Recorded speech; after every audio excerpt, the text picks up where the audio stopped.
Aber den Typen, die Rene sagt über den, sie kennt niemanden, der jeweils je ein besseres Trainingsprogramm aufgestellt hätte als er. Okay. Hi there. Again, me and my friend Fabian.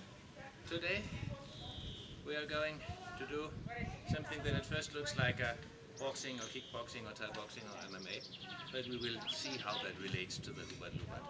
And that is a way how to block punches. We can do that the square stance, from the left forward stance, or from a right forward stance. And in fact, in later stages of the training, I actually recommend to change the steps and the leads, so that, like the Filipinos like to do it, we can also fight from a false lead, but that is pretty advanced stuff. So for now, we will restrict ourselves to one lead, which in this case will be the left lead. The hands, elbows, fist right over here, here. So not touch to the body, that robs us of our mobility. Not out here, just like this, head covered. We can't go up and down. And the method is just parrying. Everybody who does kickboxing, boxing, MMA knows that. And this is, of course, going to be a repetitive drill, so we get in the reps and the reflex. We do it from the right, from the left lead. He comes in with a jab, I parry, I come with a jab, he parries, and thus we are just flowing back and forth.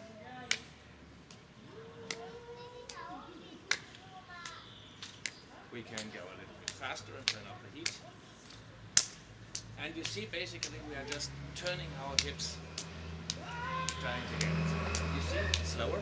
That already here, I do not make a cupping motion, because you know, what we do has always the knife. And if he has a fist knife, then I just pierced my hand and the fight is probably over. So, while this is good for sports, for boxing and everything else for the street, you don't want to catch it like this. Always catch it from the side, because you never know, you don't want to grip in a knife if you can help it. So, just going back and forth. Now, of course, since this is more designed and geared towards the street, it's not just boxing.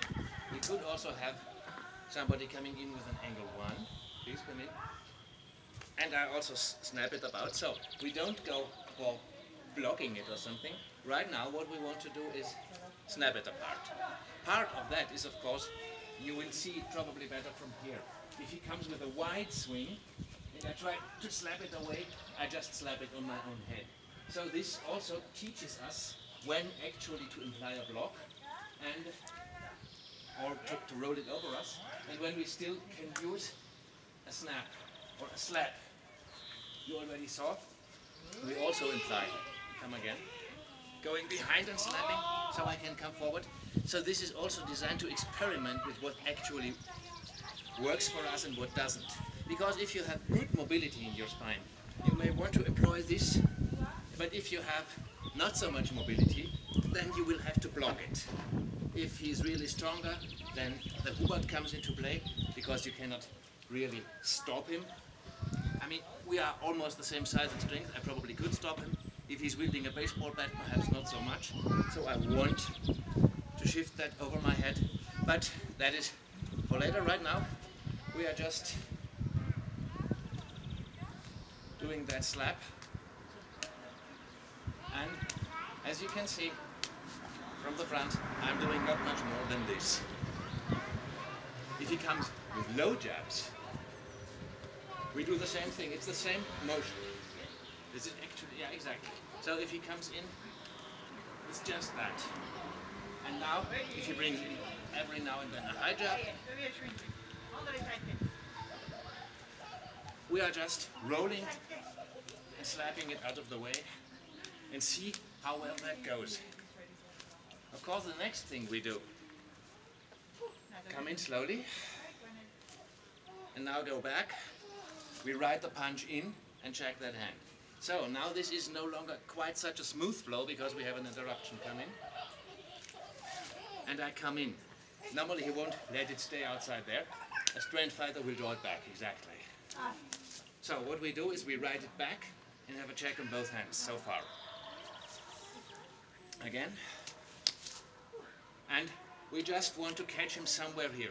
If we get elbow control, that's perfect, because that gives us the most control. If we just get him here, it's not so perfect, because he can roll with the elbow over us and give us a nasty back fist or something like that. Ouch. But anything is better than not checking him. Because, come again? If I ride him back and don't check the hand, then I'm eating that thing full front. So, if we practice riding in, we want to have some control. So far. So, from just this, high, low, changing, we have now this, riding and checking. From the side. So, one step. And so that he has some opportunity to practice it as well. I withdraw. He rides. My punch and comes back. If we want to do the riding, we have, you see here, a cupping. It is almost like a praying mantis claw or a folk sow from Wing Chun. So we have a pat, and then just let the fingers rest. So this is not a fixed grip, this is the monkey grip. And if he draws back, I almost use his power, so he is drawing me back as much as I'm pushing forward. And here I need adhesion, we will come to that, so we will only practice it from here. What can be done from here is another matter. So, now let's assume he gets wiser to that. He comes, I ride back, and now he parries me from the outside. Now, he's trapped me up, right? So, we need to know what to do about that. And that is where the Hubud Lubud comes into play. So, again, come in. If he crosses my center line, I undercut and go here. And this can become quite lively, but we must know what to do in the other case. Again, come in. And he doesn't cross center line, then I trap him here and go in. And of course, in a drill, we don't, this is a semi-free drill. We don't know if he is going to cross center line or not. So we have to take it from there. So be slowly. Normally you should wear safety gear, because if this gets lively, you lose a tooth pretty quick. We don't want that to happen. Come in again, please. Okay, if he blocks me like this is still crossing center line. Turn, please. If you see, he's crossed my center line. So now I can come to the undercut, pin him here, and have a clear shot, or a body shot. If he does, so the whole point is riding in, and whatever he gives me, use that. He, as you can see, likes to do this kind of block. Now he doesn't, his elbow is still on his side of the center line, my hand is here, so I have several options. And one, just so that you don't always see me doing this, one would just be to sink my whole body and explode out, coming from the same motion. Slap, go in, sink, explode out. Of course, those of you who are knowledgeable, come again, will also see that I could do stuff here on the low line, but we will restrict that for another video, because, again, let's just go into the flowing drill. See, what we want to do is to do it from here. Every now and then I want to ride in. And the same is true for him. Every now and then he just wants to ride in and check my other hand. Exactly. He is ramming it in with a hack swap. It could be a punch, but you see he effectively jams my hand into my throat. And he can take it from here. And thus we just play around, every now and then also bringing a high swing or something from below.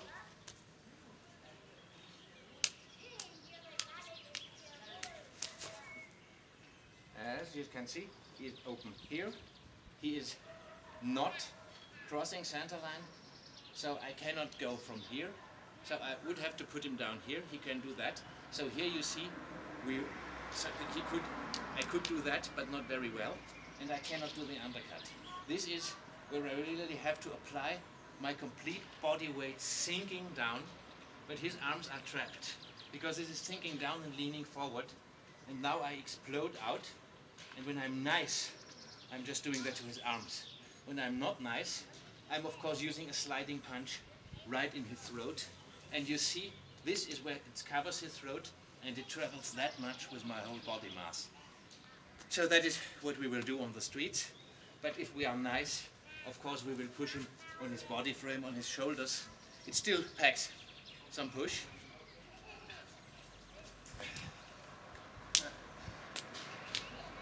And it gets some getting used to. But like I said, every now and then you just practice riding in, and of course you want to hit the man. So if he doesn't block you, you just hit the man with riding in. If he is again getting wiser and not tries to so much babble. If he is getting wiser to what we are doing and not only tries to block my incoming or checking hand, but actually goes for a jab cross, in other words, jab, and comes in immediately with that, so there is no riding in, then we have, that shows the wisdom of sending the checking hand first. So this is not a riding in and eating a punch. This is checking. So this is what we do next. He always throws the jab cross, so we have something to practice with. And Joe draws the jab back and the cross back. And he should never be able, let's say most combinations are jab cross hook or jab cross uppercut. He should never come to the number 3 punch. So this is riding in on 2 counts. This is almost a grappler's attack, but this only works out of the speed of a boxing match or a punch exchange if we have adhesion and if we have plenty of experience with these drills. Of course, he could also, although this is not exactly orthodox boxing, start with not jab cross but cross jab, so I don't know which is coming first. And you see, if I don't do it right, I may be eating a punch. So this has a visual component to it. Actually, cross jab is, because I don't really, is something where I need to lean back. So if there is a cross, I either need to bring something, this bongshow-like shape in between, and trap him like this, and make him eat an elbow. But if we don't know how to treat cross jab, that is nasty. Try that every now and then. Most people are just used to treat jab, cross. But if somebody comes in, cross, jab, which you can easily make into cross hook, people have a great difficulty to deal with that. Now there is the age-old argument of again cross jab, that he is away from this. The guy can make a step, he can have great mobility, and you can see he reaches me easily, and not just for grazing. This could still be a knockout punch. So if we practice this for cross jab, we really need to know what we are doing. If we are in this position, of course now it's fair game, because now I can do all kinds of nasty stuff. Pressing in, see where I'm positioned. But like I said, nothing of this is any good. Come again. If he nails me here. So if he goes in with a cross, it is even more important not just to ride the punch in, but to secure what the other hand is doing. And quite frankly, we might end up, if we are lucky, on the outside. We might also end up on the inside, in which case we must wrap him up again, which gives us some nice elbows here. Or if we are lucky, maybe giving me the elbow here, but you see, that has a tendency to get me nailed. So I really must turn that out, like this. And again, we have this kind of motion. We apply it everywhere. Another way to apply that, yeah, that should show it. If you come with a, yeah, you can, cross is okay. If I cross my center line here, now I can go for here. If I don't cross my center line, trying now to go for here is trying to force it. If he is stronger than me, that won't work. And while I'm trying to do something here, he nails me. So, again, I can go for this kind of Hubud Lubud stuff if I cross center line anyway. Then I can wait in, turn his body, twist his body, destroy his power base. If that doesn't happen, then I must use this as my means to get outside with a step. So then this becomes kind of the springboard that I use to step around him. If he now withdraws and punches with the upper punch, I can still catch that and may have him in the open. This was actually not the movement I anticipated him to make, but it still worked.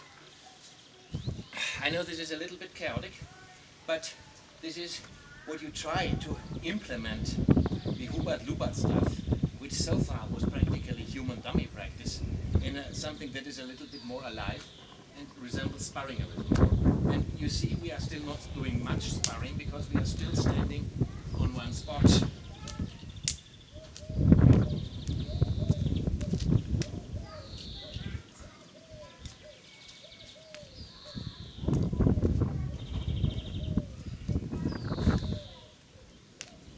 And you see how that is going. Now, there is something else, and that reduces the risk of a second shot greatly. If you see me doing this, if I just let go of my bicep, and this arm flies out anyway.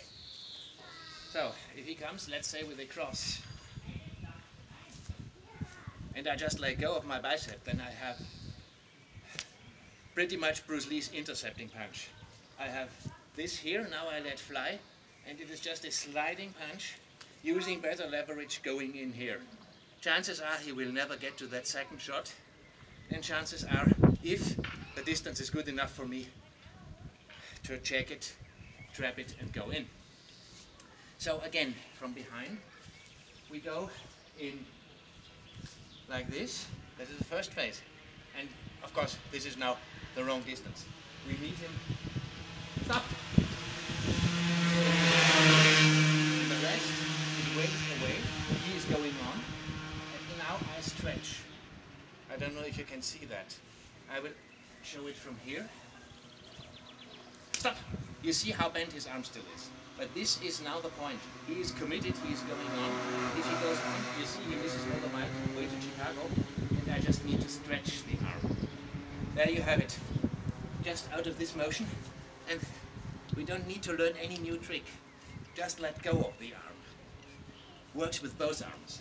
Now, what happens in the unlucky and unfortunate instance, come again, when I'm, on the inside. I can check this, of course, and I can roll out. He is already, his energy is pressing to there, so I roll out. But that's now, he is all the way free. I did it wrong. I had to check and let go of it. Stupid. Now I'm on the outside, all fine. Now, if I am on the inside, there is that corkscrew thing that is applied from some boxers. Xing Yi uses that. But in order to use that, we really need to know how to deal with pressure. So I will go into that thing, A, when we have more safety equipment on, B, when I have laid some other foundations. But basically those two make both for intercepting punches. Like this, and I don't need any force, because this is all I need to not get hit. And if I time that right, and that is why we need the practice, then I land my hit before he is completely extended. And since normal boxers and street fighters always go 1, 2, if I land my hit before he has completed the 1, he will never reach the 2. So, the ultimate goal of this drill is to go in like this. You also remembered, when I last time showed something about the blocking, that I said there is this cutting motion here. And this is my initial contact. Ideally when it is here. When he goes on, he will go off. We know that already. This now I use to cut. So if I do that fast and hard, it will not destroy his arm, but it will give some wear and tear on his arm and may annoy him. And this is almost like a very hard, choppy karate block. You don't need to do them from out there. You can do it here, and then they are not slow. They are as fast as a boxer's parry, but only we don't stop at the boxer's parry. Because one of the things, of course, when we are boxers and we are here, the referee will step in because in the boxing this is already clinch. So there is no way old days boxers, old day bare knuckle boxers practiced here a lot because this is where the magic happens. Modern day sports boxing doesn't train that so much because the referee separates you. But if you see old boxing manuals, they actually, of course, knew of this. So this is a very ring-proven technique. You need timing and adhesion and all that. And if you have a lot of this drill going on, of this Hubud Lubud drill, you find it very easy to learn this. But they are coming, this comes in pairs. So we have the outside, which is what Bruce Lee also had as intercepting punch. And we have this inside corkscrew, which here I land under his armpit. Because I don't dare to actually go, because I don't, for some reason I can't exercise enough control on this underhanded thing. But they come in pairs and we should practice them both. However, this one from the outside is much easier to learn and practice and much preferable because this is a very perilous position. Look, he stepped on my feet. I have no good leverage to check this. He can do all kind of nasty stuff if I miss. So, this underhand is kind of a last resort move. We should practice it sooner or later because we just may find ourselves on the inside and may find ourselves unable to use our usual stuff. Just imagine I'm leaning on the furniture, he comes, I duck, and this is just how I find myself, and I'm leaning on my own arm, I trapped my own arm. So I have to use something like this to somehow get out. And but you see, this is a desperate situation and a last resort measure. And we will deal with that later, because we need to go into more push hands from Tai Chi and Chi Sao from a Wing Chun and Southern Praying Mantis, so that we learn how to deal with the pressure more. Because obviously this puts a lot of physical pressure on me. There is a lot of force going on, and I'm not sure if, for instance, a person like my wife could actually pull it off in real life, like somebody of his body frame or my body frame. So this, take this with a grain of salt. This is a last resort measure, and if you somehow can help it and end yourself up on the inside, then there is a lot of other stuff that we can do, namely from the lap sao drill. And yeah, I know, if he really pulls it back fast, pull it back fast, then I'm grabbing empty air, but I'm still here. Also, if you come again, pull it back fast. If I really crush into him, I'm almost there and still riding the punch in and have him again trapped up. So this is much preferable when we end up underhanded than this corkscrew.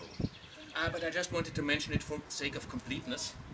If, again, we are underhanded and nothing else helps, maybe a sliding block, which is almost the same thing, is better. But a sliding block carries him to this side, and I can go for an undercut on the outside again.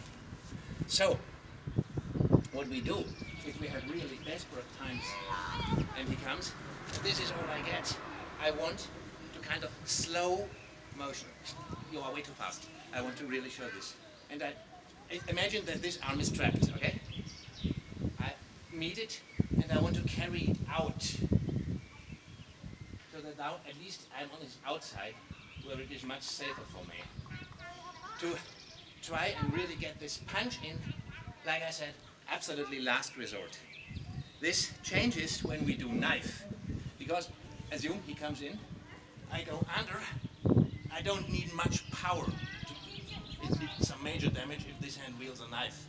So in knife fighting there are some pretty finicky fencing moves that you can do with a short knife or with a long rapier. But that is actually more up his alley.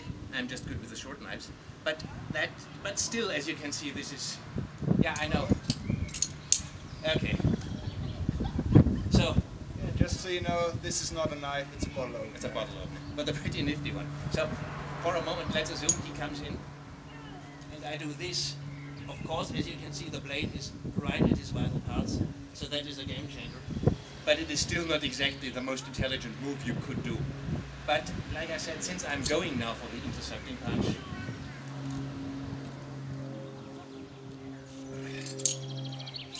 you see how easy you can grab into the blade? That is some of the traditional stuff. And I know the comments that are going to come for this wouldn't work on the street. No, it wouldn't. But it is good to have all that stuff already.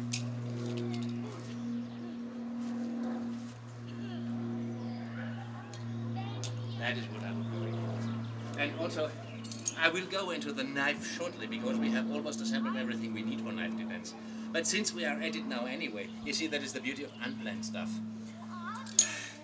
You come with an angle number 1.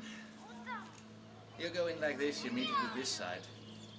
Go through, now he comes with an angle number 2. Everybody and his mother of course knows this drill.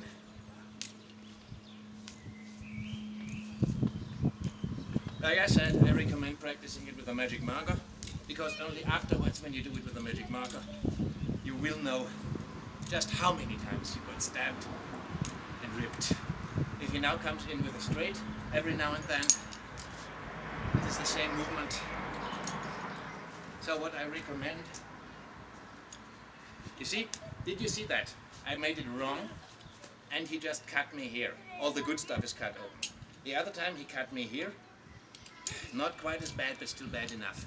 So this is stuff that you really need to practice again and again and again.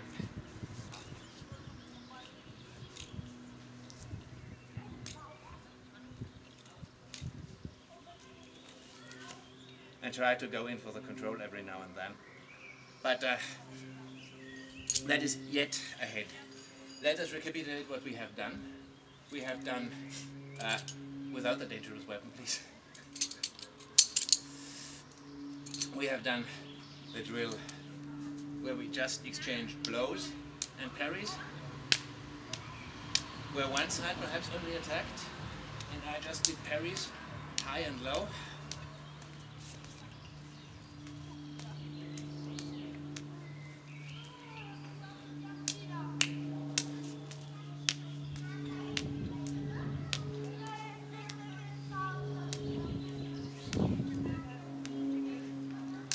Okay, I have to add one thing. Now I need the dangerous weapon again. This drill, although it gives you great attributes and skills, now you wield it. What should come with the lower attack slowly? This drill is no good, what we just did for the knife. So, although this is a brilliant drill, it is just preparatory as far as knife work is concerned, because if he comes in with a knife, that is dead. You see how close that comes? If that is an uppercut, that distance, let's go, that is far away enough from my body. If that is a blade, it cuts things awfully close. So, this is a preparatory drill as far as knife work is concerned. If we do the same kind of drill with knives, then we will have, come low again, to go into these kinds of parries, come high, sorry. And you obviously see, if I just parry him like this, come again from the height, and he takes just the swing that ends in here. So now you begin to see where I need the Hubud. I need to jam him immediately, take control of his elbow mobility and his shoulders, and now he cannot press me back. And if he wants to escape to this direction, I can just ride it and have some elbow control. And I don't know if the legs are still to be seen. There is, I don't throw him now because it was end his face on the exact edge of my wooden stairs. But this gives me some kind of control of the elbow and puts him in the bad position. So, again, this is not a cross block. This is just a necessity because this guides him right into here. On the other hand, I want to avoid, come on, this, because now he just rips back and that is pretty much end of the game. So if we talk about knives, being on the inside is a lousy idea. So that is why we try always to get to the outside, please come again, and why we must immediately go in and jam that thing. And so this drill, with all the jabs and punches and boxing moves, is a precursor to doing knife work. It will serve you well on the street as long as no weapons are involved. and it will serve you well as a foundation to go into weapon skills later. And when we do so, then you will see why we have done through all the tedious works to go through the flow drills. Because much of what happens is slap it away and immediately jam the other guy before we do anything else. The only thing that is now missing in the beginner series is to take the elbow control and go for some more dumok moves, where, as you see here, I'm shoving his arm right up his shoulder in the direction of his head. And there is not much he could do anatomically, no matter how strong he is. If I would push his arm beside his head, nothing is happening except for that I've just cut myself or helped him cutting me. The same is true if I'm pushing the elbow like this. I may be turning the body and he could kick me or whatever, or punch me in the face and do nasty stuff and all that. Sorry. And you see, my trousers could get ruined, so no good. So again, we want to have the elbow here and shove it right in the direction of his head. Or, if he is going my direction, we can also pull it. That is the beauty. We go forward, backwards. You see, it completely pulls him off balance until I get a good position. And no other control hold will give you this. This, shove it to the head or away from the head and go back and forth until you have a position where you can do something. Everything is better than allowing him more mobility with a knife. And we get there by slapping it away and jamming him. From here, I have a moment that it takes him to redirect the knife, and that is all it takes for me to get control. Shove him, push him, shove him, and nail him. Of course, we don't play this push and shove game until we reach St. Never's Day. But I think we are reaching the attention span. So, tell me what you think. This was a little bit more chaotic, but you saw this time my trousers got injured severely by the blade. Just imagine that would have been a real thing. So, mistakes with a knife are no good, and that is where the Hubud Lubud stuff comes into play. And please, the takeaway message is that is all you need to deal with pretty much anything that's thrown at you at the street. We can add footwork later. We can let go of the bicep and it turns into a punch itself, also into hooks or uppercuts. But this is the power generating motion, and as long as we just let the arms flap around loosely here, well, not so loosely, it's enough to parry everything. And once we made contact, we ride in, or if center line is crossed, we undercut, or else we bar it like this. This was a little bit more potpourri-ish than I thought, but you see, he's a seasoned martial artist and not as compliant as my wife, so things become a little bit more vivid. I still hope you enjoyed. Thanks for watching. Cut. Martin, Jo. wenn es Lust ist, könnten wir gerade noch einen anderen machen, wenn wir schon bei Messertechniken sind. Okay. Beste Verteidigung gegen ein Messer, die ich kenne. Okay. Willst du es filmen oder nicht? Ja, Okay. So. das funktioniert nur einmal. Ach, das ist die tritt's ihm aus der Hand, wenn er es locker hält? Nee, Okay. Best knife defense ever, he says.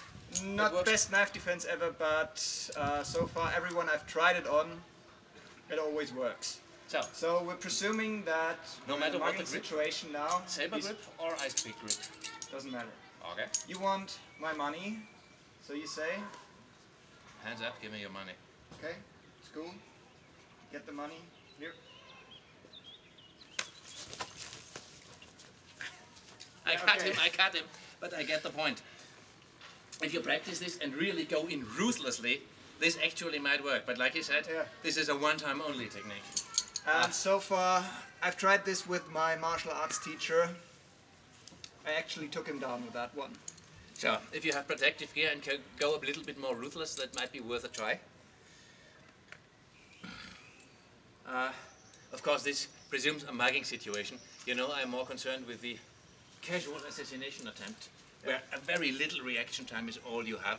So, they are not contradicting each other, they just cover different scenarios. And as I must say, as knife defenses go, that is not so bad. Basically what you have is you throw something at their face. Everybody has a reaction for half a second to protect their face. And only if you're really facing off against a very seasoned martial artist, he's just going to shrug it off and stick the knife into you. Exactly. Otherwise, you have a very small time frame where you can either grab him or run away. Good. That should conclude it. Yeah. Thanks.